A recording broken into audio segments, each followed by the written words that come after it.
Hello world, this is Rachel Eliason coming to you with your weekly Geek Out for the Friday of March 1st, 2013. And we've got a better camera in case you can't see the slightly better quality. Nice little camera right there. And it's on a kind of nicer computer, which you can't see because I can't move it down that. A MacBook. So I'm going to post a review about this. My first impressions will be posted tomorrow.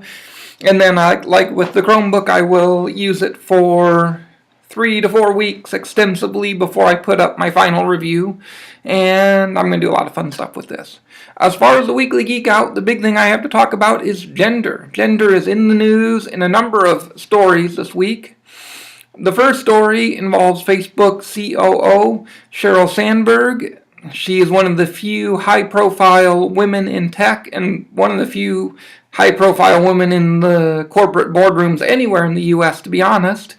And kind of an amazing woman for that. However, she's stirring up quite a bit of controversy with a book that will not even out yet. It'll be out in mid-March. Her book, Lean In, is about women in business and telling women to lean into their careers more. That women aren't succeeding because they're not focusing heavily enough on careers and putting other responsibilities first. Gee, you wonder why that got controversy. And this seems to be kind of the age-old dilemma that feminists have to navigate. If you are a high-profile push into a career, then you're stepping out of the traditional female gender role, and that gets people, are supportive of that. Until then, all of a sudden, you're now devaluing the traditional roles in the family, and it's hard to negotiate. How do you encourage women into technical positions and positions of power without, at the same time, devaluing what women have traditionally done? And so there's going to be a lot of backlash back and forth. I for one, am going to wait until the book's out and actually read it before I start in on how I feel about it. Because a lot of the stuff that's out there in the press is misquoted or taken without really looking at the context. So I'm going to give her the benefit of the doubt. And maybe we need both points of view. Maybe we need some women out there saying this and some women out there saying, the other side. So, different points of view is always good, but not always nice to navigate.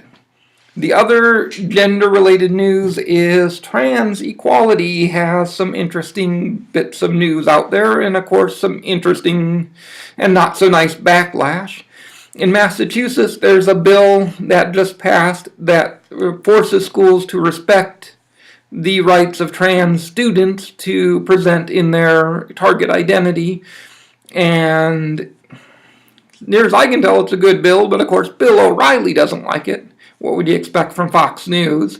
It's a pretty classic piece of bad journalism and why Fox News is not real news. And I'll post a link down there so you can see it for yourself and see what you said. And everything Bill O'Reilly has to say, as bad as it is not nearly as bad as what's going on over on CNN surrounding the case of Coy Mathis, a 6-year-old trans girl in Colorado that the school is refusing to let use the women's restroom. And the parents have pulled her out. It's become kind of a big lawsuit.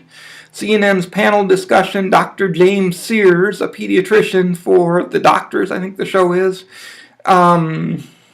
said she should not be allowed to go in the women's restroom because he will probably leave his pants down and flash the girls, because that's what little boys do.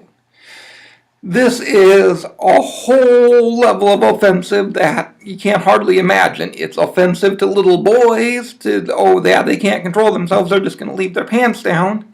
And I have to point out that having grown up, as a transgendered woman now, having grown up as a little boy, I never saw that in the bathroom. I can't imagine that even kindergarten, it just... And then there's the fact that he's implying that Coy will do this because, well, he's obviously a little boy, even if if her identity is female. And the one, several of the people on the panel tried to point that out, but I think the really horrible thing about this whole incident is he's completely oblivious to technology. He's completely oblivious to the fact that this is going out on the internet. It's going to be out there forever. And you can't just say anything anywhere and not expect it to get around and get back. And he's talking about a 6-year-old child. He's a pediatrician. Right there, that's professional misconduct. If he said that in his office directly to somebody like Coy, he would be reprimanded at the least, if not lose his license.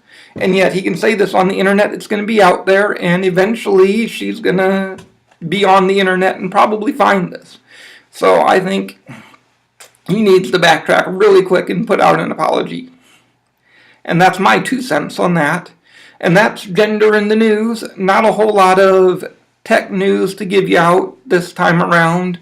There's talk about Facebook acquiring Atlas, which is an ad company, so expect to see even more ads on Facebook.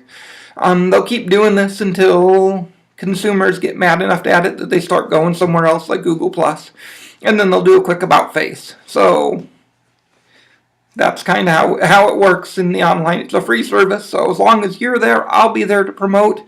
But already I do a lot more. I find a lot more of my news on Google+, and I do a lot more of my socializing elsewhere on the web. So if that's any sense of where Facebook's heading, we'll see.